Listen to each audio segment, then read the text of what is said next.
हमारे प्रदेश में उच्च शिक्षा के क्षेत्र में अनेक जन कल्याण के निर्णय सरकार के द्वारा लिए गए हैं। कुछ मेरे क्षेत्र की छोटी समस्याएं हैं, इस ध्यान आकर्षण के माध्यम से मैं माननीय मंत्री जी का ध्यान आकर्षित करना चाहता हूं।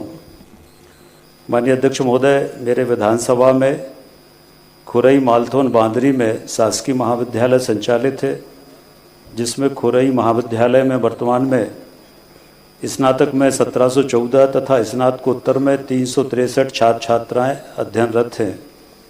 शासकीय महाविद्यालय खुरई के कुल 2077 छात्र छात्राओं के लिए वर्तमान में कोई भी स्टेडियम उपलब्ध नहीं है, भवन की भी थोड़ी कठिनाई है। इसके साथ साथ माननीय अध्यक्ष महोदय, मैं ये भी कहना चाहूँगा कि कुछ नवीन संकाय प्रारंभ करने की भी आवश्यकता है।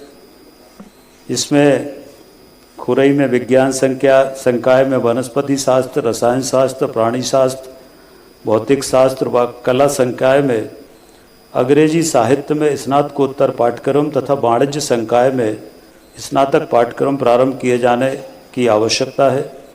खुरई महाविद्यालय में विधि संकाय की भी आवश्यकता है। माननीय अध्यक्ष महोदय, उच्च शिक्षा ग्रहण करने बच्चों को बाहर कई बार इस कारण से जाना पड़ता है, जिससे आर्थिक बोझ भी आता है। साथ ही माननीय अध्यक्ष महोदय, हमारा जो विधानसभा में मालथोन महाविद्यालय है, वहाँ पर कुल मिलाकर लगभग 1700 छात्र छात्राएँ अध्ययनरत हैं।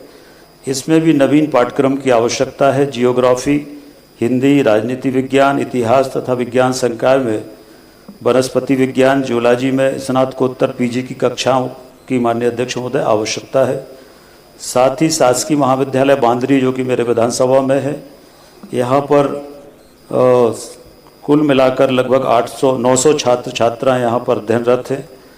और यहाँ पर भी माननीय अध्यक्ष महोदय, बांदरी शासकीय महाविद्यालय में वाणिज्य संकाय में स्नातक तथा कला संकाय में स्नातकोत्तर पीजी पाठ्यक्रम प्रारंभ किए जाने की आवश्यकता है।